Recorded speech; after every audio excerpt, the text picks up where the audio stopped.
All right, welcome to another post-game edition of Eye on the Hawks. We've got Owen Seaberg and Mike Howell breaking down tonight's second round Big Ten Tournament win by Iowa over Michigan State, 74-61 over the number 24 team in the country.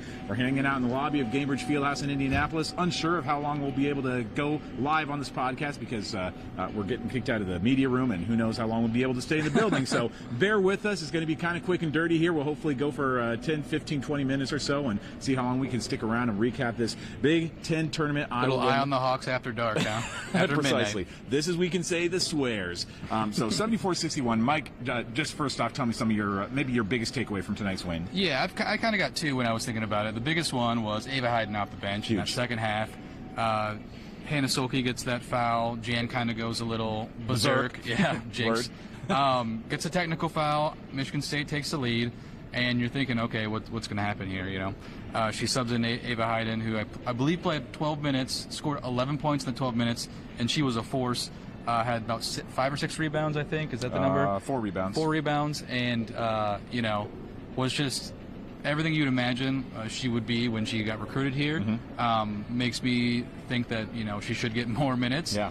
Jan said she was the perfect matchup for Van Sluten, and yeah, so Van Sluten played pretty well in the first half, and they went to Ava in the second half, and it kind of just changed the whole momentum of the game. Yeah, kind of that rim runner. I mean, we saw that big and one foul that had Caitlin Clark celebrating afterwards. That was a huge momentum swing in this game that had Iowa.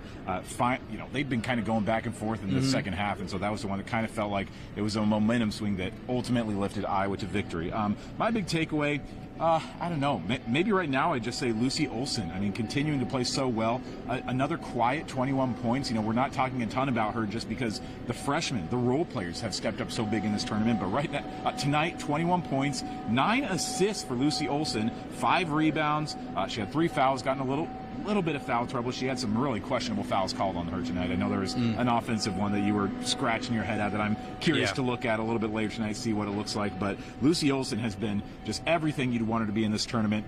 Everything so far just working out perfectly for the Hawkeyes. As you say, Ava Hayden was what we imagined her to be at the beginning of the season. All the freshmen are stepping up just where they need to. Lucy Olson is stepping up. Hannah Stolke, in spite of some foul trouble tonight, she stepped up big with 12 points, 10 rebounds. Everything so far working for the Hawkeyes. Yeah, that Lucy Olson stat line kind of reminds you a little bit of Caitlin Clark with the 5 rebounds, 9 assists, and 21 points. You know, a little more rebounds, and you're flirting with triple-double.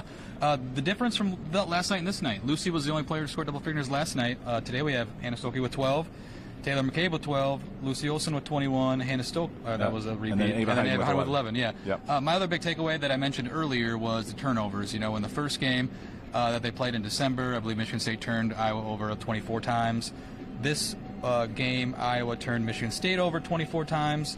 Iowa only had 17, which seems like a lot, but that's 2 more than their average, I believe. Points off turnover, I believe, Iowa scored, and my app's not showing any. It must be like a glitch because I said that last night, but there was points scored off turnovers in the last game, but they had around like 14 or 15, I believe. Yeah. And Michigan State's coach, Robin Freilich, is that her name? I think that's right, yeah. She said that this is probably the most turnovers they've had all season. And when you're playing a high-pressure defense like that, if you can, again, bring the defensive pressure up and get them to lose the ball, you know, that's just going to be icing on the cake. 16 steals tonight for the Hawkeyes. Their defense has been just magnificent for this Big Ten tournament. Yeah, tonight it was huge. Kylie Fierbach, you know, we didn't mention her by name earlier, but 9 points. She had 5 really critical points that felt like the dagger at the end of the fourth quarter. Had a big 3-pointer that kind of sealed that win. She had another 3 steals tonight. I think she had 3 steals last night as well, 3 or 4, I believe. 3 assists, 3 rebounds for Kylie. Again, these role players are who's stepping up right when Iowa needs them. Yeah, and Kylie, you mentioned that dagger 3 that she had. I mean, it comes after earlier in the game she had an air ball and a couple of bad threes that she probably should have made, but were nowhere close to being made. Comes back, still has confidence to throw that 3 up, and then just put the nail in the coffin. So, like, it's really impressive. I like the way she's playing, and she's always a defensive force, too. I know we've got a handful of live viewers coming in right now on our YouTube page. Make sure you continue to watch us on YouTube for Eye on the Hawks. The Eye on the Hawks X account, as well as Iowa's News Now. Owen Seaberg and Mike Howell, we're going to keep posting as long as Iowa stays live in this tournament, so keep watching us. And feel free to jump into the comments here on YouTube if you have anything you want to say, any questions you want us to answer. We're kind of just going rough conversationally as we kind of recap this game, so feel free to jump in with anything you'd like us to talk about here on the podcast. Mike, as we've talked about the keys to victory, what's the biggest thing going into the quarterfinals now that you feel like Iowa needs to work on, the biggest thing that you'd like to see them improve from tonight? Yeah, and I think that's a three-point shooting, only Definitely. 24% tonight. And we mentioned it's not like they were very contested shots, which I think Ohio State will give them trouble tomorrow. They were some open shots that they just playing up, either hurried or missed, and you have to convert if you're going to beat a team like Ohio State, which coincidentally is only a few spots higher than Michigan State in the net right now. So the computers kind of clump them up, in the same, spot. I think Michigan State was 21, Ohio State's 18. Iowa, by the way, is 27, 26. Wow. So the computers think they're all around the same team, so, even though Ohio State did give them a loss a few weeks ago, it could go either way tomorrow. Aaliyah Guyton had some nice early minutes tonight. She had a really nice pass, a good play on defense when she got a steal, but she finishes 0 for 2 on three-pointers, went scoreless tonight in 10 minutes of play. She led the team in minutes in their first-round game, and Aaliyah Guyton is providing some solid minutes, but you'd like to see her at least knock down one of those three-pointers. Taylor McCabe, 4 of 10. That's about what you want from her. 40% is solid for a shooter like Taylor. Kylie Feuerbach was 1 for 6, but had that one that ended up being the dagger. Lucy 1 for 4. Sid was 0 for 3 after she's been shooting so well from three-point range recently. So just not their best three-point shooting night. Michigan State, frankly, to Iowa's credit on defense, wasn't a whole lot better. They shot 27% on three-pointers, so just nobody was really feeling it tonight. Biggest thing for me, I think, I'd like to see Iowa work on again. I mean, the three-point shooting is probably that number one thing, even during our live broadcast during the 9 o'clock show on Iowa's News Now. I said that. I was like, that's the key to victory. If Iowa can clean up his three-point shooting, at the time, at halftime, they were like 12%, I think, on three-pointers, so they at least got up closer to 25%, and that ultimately was what helped them win this game. Other thing, maybe just avoiding the foul trouble, because as much as Ava did a great job filling in, you still just hate seeing Hannah miss so many crucial minutes that she could be on the floor, pulling down rebounds and putting up a few points. I mean, she's just going to be such, I think we talked about this last night, a big catalyst in this Big Ten tournament run is going to be Hannah Stolke. So avoiding foul 100%. trouble for her and Lucy Olson is going to be critical tomorrow. Yeah, and it's going to be tough with Cody McMahon. She scores 16.9 points a game, and this isn't the first time they're going to play him. They've had a history over the past few years, and she's a very good offensive player. And it could be the difference tomorrow who's in foul trouble, whether it's Cody or Hannah Stolke. But it really gives you hope that Ava Hayden, if you can just get her to come in. I mean, her finishing at the rim is just so much better than what we've seen from the bigs this past few years. That I think almost everything she throws up goes in around the rim, and it's just a really refreshing sight to see, even when you're getting fouled. So that'd be huge tomorrow if Hannah does get in foul trouble. Yeah. Are they at a point at this point right now, the Hawkeyes, that every win could almost bump them a seed higher in the NCAA tournament? Like right now, I think that it seems like Charlie Cream and all the analysts are on board with saying that they might be a 6 seed right now. If they beat a number 13, I think Ohio State's ranked right now. If they beat a number 13 Ohio State team, could they bump up to a 5, you think? I think they need some help. It's less about like how many things the specific team does. You got to look around the other 6 seeds. I know Michigan State was a 6 seed coming in tonight. I think you're probably solidly ahead of them. But a lot has to do with the teams around you, and if they get strong wins too. Could they jump up?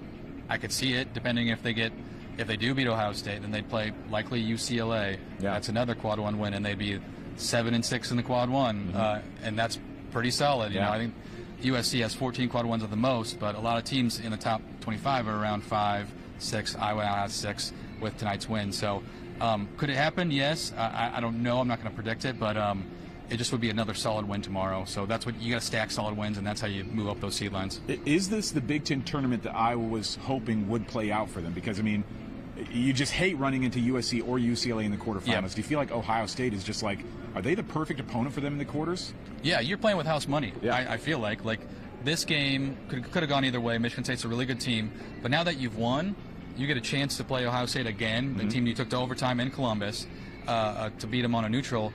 That would be huge. Right? And this is a league, and Jan talks about it every press conference, how tough this league is.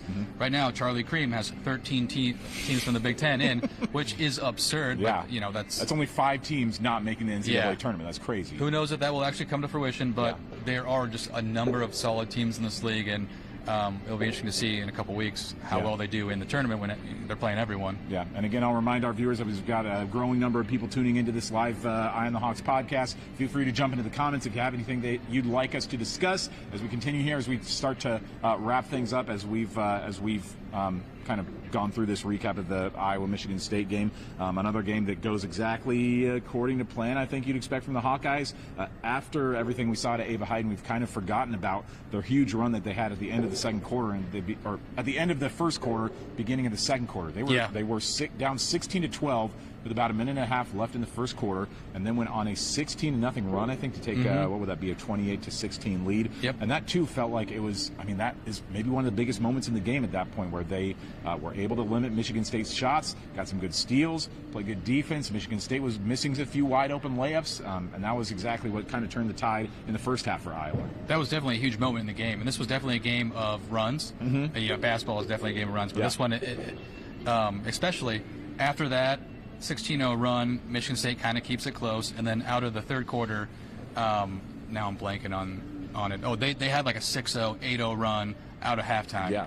And then Iowa came back with like an 8-0 run of their own, and just that's when Iowa Hawkeyes came in and was scoring in the paint. And can teams that can withhold those runs and score and make runs themselves afterward, those are the good teams. And you saw it on the other end, the men, they were winning by 10, and they just could not withhold the Michigan State men. And that's probably why they're 15-15 right now. But and this Iowa women's team is skyrocketing, playing their best ball. 22-9 overall now.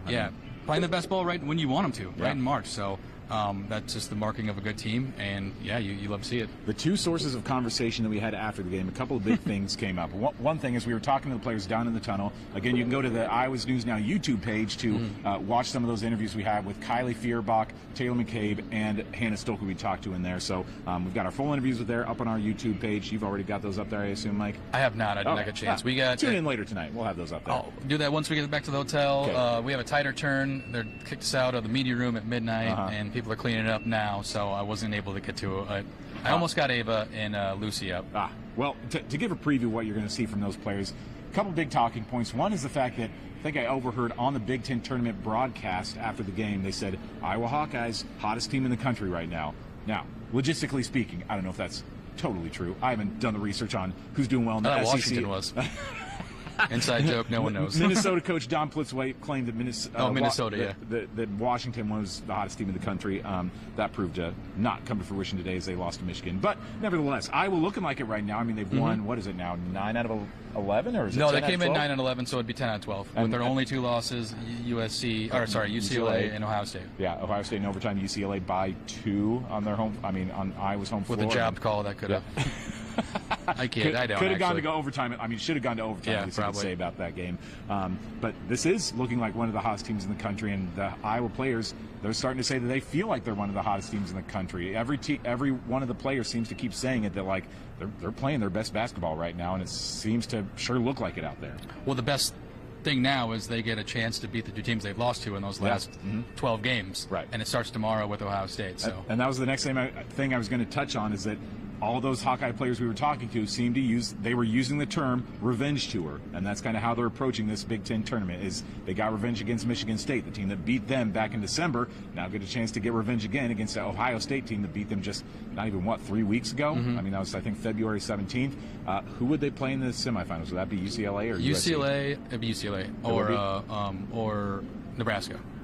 Oh, okay. That's the other quarterfinal game. That would be impressive. You don't want Nebraska pulls that off. I was just going to say, if it's a revenge tour, you don't want USC to advance, so you're rooting for Indiana tomorrow. Yes, a lot of rooting interest going on right now, but that seems to be Iowa's mindset. I know they were asked after their first round game if they felt like if there was a chip on their shoulder situation being an 11 seed, which, like, as you pointed out earlier, is like you're seeded what your record was. Yeah, this isn't the NCAA tournament where a committee picks you. It's what. Your wins and losses determine your seed, and I get the question. I kind of get it. Like, you're double seeded. No one thinks you're going to do well, so there's a perception that you're going to lose after your first game, and that wasn't the case. So I understand it a little bit, but then again, it was interesting. Did we see 3 first-round bye teams lose today? Yeah, Indiana. Or sorry, no, because Indiana and Oregon were both first-round byes. but I'm blanking. Who was the game before us? Illinois lost to Nebraska. Lost to Nebraska. But Michigan beat Washington, so there was only one. Or I guess two, because Iowa won. Right. So, every team was so tightly packed in those Big Ten standings that it's hard to say who's better than any other team. And anything can happen here at the Big Ten Tournament, and that's kind of what the Hawkeyes are counting on as they go now into the tournament quarterfinals starting on Friday night, whatever day we're looking at right now. Do we need to do anything? Yeah, I need to refresh this. Let Mike step aside as he adjusts the stream here and make sure that we can stay on the air for just a little bit longer. So we'll kind of wrap things up here. Anything else you want to touch on as we go into this Ohio State game? Anything else that you think is going to be key or for fans to watch for on Friday night?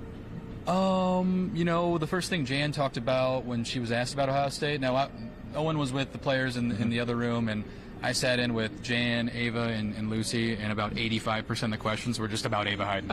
And that's kind of how that was, but there was a question about Ohio State. And the first thing she mentioned is Jelani Cambridge, one of their guards, and she said they have to stop her. When they played against Ohio State, she's like, we could not stop her from getting to the rim. And that's when you get the pick and pops. That's when you get, the easy 2-point buckets. So I think they're going to have a real big focus on trying to stop their guards from penetrating, and whether that's going zone, which they showed a little bit today, or doubling on that, which could mean trouble for 3-point shooting. So Iowa's defense has been great in this tournament, and their defense was not so good against Ohio State when they played them in Columbus. Just looking at that box score, Cambridge had 29 points, Cody McMahon had 25 points, but 4 Iowa players were in double figures. Lucy, Kylie, Sid, and Hannah all scored in double figures. 86-78 was the final of that game in overtime. But as long as you can get some stops, maybe against just one of those players, if you just say, okay, we'll let Cody McMahon get hers. She's one of the best players in the Big Ten. She can have hers. As long as we can stop Cambridge, then we might have something happening here.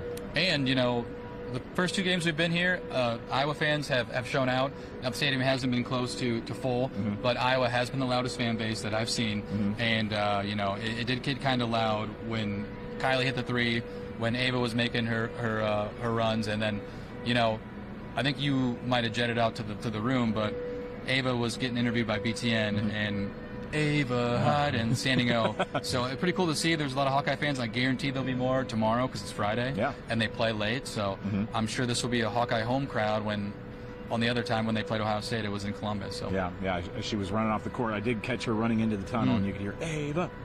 I mean, this was her legacy game, if you want to call it that, from her freshman year. This was the big Ava Hayden performance that a lot of people are going to remember going down the road, if she continues at this progression that she's on right now. We asked the players about this. I don't know if anybody in the press conference spoke about this, because Iowa's played 2 full games now, 80 minutes of basketball under their feet, whereas Ohio State, this is the first game they've played this year's Big Ten tournament. Did they say if that advantage is going to anybody? Do you feel like that gives advantage to Ohio State or Iowa or either team? Yeah, you think it'd have to be, there's the rest versus rust debate. That is a first take debate topic. I think with Iowa being able to sit some of their players yesterday, and they did expend the bench today. I mean, they got Ava 12 minutes, just mainly because there's foul trouble. I think that's going to help, but they are hot right now. Yeah. They played 2 games. They know how it feels like. Ohio State's coming in cold. So that's one aspect from it. But like you said, they have rest too. They haven't played 2 40-minute games on their legs, and that could weigh in the fourth quarter. So I would say that advantage Ohio State, but kind of small. Yeah. Where the crowd and other things would be advantage Iowa. Yeah. Minutes off the bench are going to be huge tomorrow, just because with all the minutes they've already logged, they need to rely on those freshmen, especially. They're going to come in and spell some of their minutes, and even the first half they're probably going to have to rely on them so that they can have Hannah and Lucy and Sid still feeling good when they get to the fourth quarter of this game. Maybe the biggest key for them is going to be starting this game like they did against USC, where they got out to that game on, what was the score of that USC game that started? Was it like 20-4 they started, something like that? I feel like it was 21-1 or 21-2. That's kind of the start that they need, just to provide a little bit of cushion to get started, because Ohio State, with having, not played a game yet, they'll be able to maybe have a little bit more endurance throughout the course of the game. So getting a good start is maybe going to be the key for the Hawkeyes. Anything else you want to say, Mike, before we get wrapped up here? I think we pretty much covered it. We I know did. I'm seeing some people look at us like, some workers here like, when are you guys going to leave? So. Yeah. Okay. Well, let's wrap it up. Make sure again you're keeping an eye on the Hawks and Iowa's News Now YouTube page, X page, Facebook page for web articles, previews for the game. And again, we're going to be going live with another podcast post game on Friday night after the Ohio State game. Might be Saturday morning. Win or lose for Iowa. So keep an eye right here so that you can make sure you're following all of our tournament coverage all throughout the weekend. So, again, for Mike Howell, who's off screen, I'm Owen Sebring. We'll see you again tomorrow night.